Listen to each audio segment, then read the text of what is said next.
اللہ تیرے دل کو بھی سکون دے دے گا اور تیرے جسم کو بھی. اللہ سکون، راحت، فرحت، فریحا فی القلب کے لفظ حدیث میں آئے. فرحت دے، فرحت کا معنی خوشی، تسلی، تازگی اللہ عطا فرمائے گا جب تو اپنے آپ کو تھوڑا دنیا سے بچائے گا. عزیزو، بڑا شوق ہے، ہم دیکھتے ہیں پروٹوکول کا بڑا رنگ ہے، بڑا پروٹوکول ہے لوگوں کا. 2 گاڑیاں آگے 2 پیچھے، بندہ ایک بیٹھا ہے. وہ سمجھتا ہے کہ وہ جو یہ زندگی ہے یہ تو شاید کسی کو اور میسر ہی نہیں. اور میں اکثر دیکھتا ہوں، میں کہتا ہوں یار کیسا عجیب شخص ہے. جن پولیس والوں کا اس نے پروٹوکول پہ لگایا ہے نا، حکومت ختم ہوگی تو یہی پکڑ کے اسے جیل میں ڈالیں گے، لیکن یہ خوش ہے. حضرت ابو علی قلندر رحمۃ اللہ تعالیٰ علیہ کا ایک درویش تھا، تو وہ سڑک سے گزر رہا تھا. علاء الدین خلجی کا زمانہ تھا.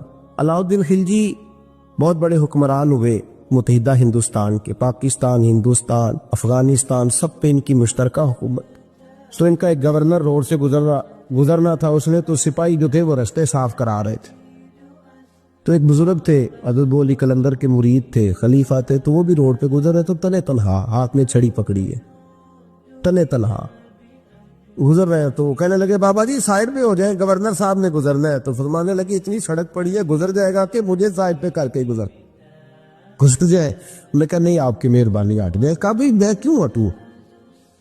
وجہ اس کی اتنا رستہ ہے، گزر جائے. میں بوڑھا آدمی ہوں، تم مجھے سائڈ پہ کرو گے، پھر رستہ ڈھونڈتا پھروں گا. کہا بابا تیری مہربانی ہٹ جا. نگاہ فقر میں شان سکندری کیا ہے، اور خراج کی جو گدا ہو وہ کیسری کیا ہے. اس نے کہا میں اس کو کیا سمجھتا ہوں، بادشاہ ہوگا تو گھر ہوگا، میں اسے کیا سمجھتا ہوں. اور میں ناراض نہ ہوئیے گا، امیروں کو خراب غریبوں نے کیا ہے، بڑوں کو خراب چھوٹوں نے کیا. اگر ہم گاڑیوں کے آگے پیچھے بھاگنا چھوڑ دیں تو لیڈر سیانے ہو جائیں. یہ ہمارے نعرے تباہی کرتے، ہم نہیں سمجھتے کہ ہم کتنا نقصان کرتے. نگاہ فقر میں شان سکندری کیا، خراج کی جو گدا ہو وہ کیسری. اقبال کہتے ہیں کہ وہ تو بڑے فقیر ہیں جن کو تم بادشاہ سمجھتے ہو، تمہارا ٹیکس نہ ملے تو ان کی حکومت نہیں چلتی. تو خراج کی جو گدا ہو وہ کیسری کیا. خیر، حضرت ابو علی قلندر رحمۃ اللہ علیہ کے وہ درویش جو تھے نا، وہ روڈ پہ کہا بابا جی ہٹ جائیں. کہنے لگے نہیں ہٹتا. انہوں نے بازو پکڑ کے نا بابا جی کو ذرا زور لگانا چاہا تو بابا جی نا آلتی پالتی مار کے، چوکڑی مار کے تو زمین پہ بیٹھ گئے. کہنے جو اٹھایا جاتا ہو تو اٹھا لو. اب وہ تو درویش کبھی ضد کرتے نہیں، اور اگر کریں تو مسلم شریف میں میرے نبی پاک نے فرمایا رب اشرز اکبر لو اقسم علی اللہ لابرہ. فرمایا رب کریم کا بندہ تو اللہ کو قسم دے دے تو اللہ اس کی قسم کو پورا فرما دیتا ہے. اللہ اس کی قسم کو پورا فرماتا ہے. تو میں جاؤ اٹھتا ہوں تو اٹھا لو. بحث ہونے لگی، لوگ کٹھے ہو گئے، رش ہو گیا. تو اتنی دیر میں گورنر صاحب کی سواری بھی پہنچ گئی. تو گورنر صاحب کہنے لگے بابا اٹھتا کیوں نہیں؟ فرمانے لگے کیوں اٹھوں، اتنا رستہ ہے گزر جا. میں بابا اٹھ کیوں شور ڈالا ہوا؟ کہنے لگے تو میرے نوکر کا نوکر ہو کے مجھے اٹھنے کا کہتا ہے. میرے نوکر کا غصہ آیا تو اس نے بابا جی کو تھپڑ مار دیے. بابا جی اور ہنسے، کہنے لگے تجھے کہا تھا نا نوکر کا نوکر ہے، تو واقعی نوکر ہے. اس نے کہا میں تھپڑ مارتا ہوں. بابا ہنستا ہے. یہ زیادہ انسلٹ ہوتی ہے. آپ کر کے دیکھیں، آپ غصے کے جواب میں غصہ کریں تو سامنے والے کو کوئی سزا نہیں. آپ کبھی گالی کے جواب میں مسکرا دینا، یاد اب میں تیرے ساتھ بات کروں، تیرے ساتھ بحث کرو، تو یہ زیادہ بڑی سزا. یاد رکھیے گا، ہم تو دشمن کو بھی پاکیزہ سزا دیتے، ہاتھ اٹھاتے نہیں، اسے اس کی نظروں سے گرا دیتے. جب تھپڑ مارا تو بابا جی ہنس پڑے. کہنے لگے تجھے کہا تھا نا تو غلام ہے. تو بھائی واقعی غلام ہے. اب جب ہنسے تو اب اس کو ڈھارس ہوئی، توجہ ہوئی. کہنے لگا بابا ماجرا کیا ہے، میں کیسے غلام کا غلام ہوں؟ تو بابا کہنے لگا دیکھنا، تجھے مسجد آنے کا کہے تو تیرے لیے مصیبت ہے. اتنے لوگوں کو تو ٹائم دے لیتا ہے لیکن اللہ کو تو نہیں دے پاتا. تو نفس کا غلام ہے اور نفس میرا غلام ہے، لہذا تو میرے غلام کا غلام ہے، تو میرے نوکر کا. کہنے لگا یہ ساری نفس پرستی ہے، یہ جو تو نے دنیا داری کٹھی کی ہوئی ہے نا، یہ جو تیرے نعرے لگ رہے ہیں اور تو سمجھتا ہے کہ یہ میرے، تو تنخواہ دیتا ہے، تیرے نعرے لگاتے ہیں. ذرا تنخواہ چھوڑ کے بات کر، پھر دیکھ تیرے کتنے نعرے لگتے ہیں. تجھے ڈرتے ہیں تجھ سے لوگ، تیرے آگے پیچھے بھاگتے ہیں. ذرا اقتدار سے سائڈ ہو تو یہ پتہ لگے تیری قیمت کیا ہے.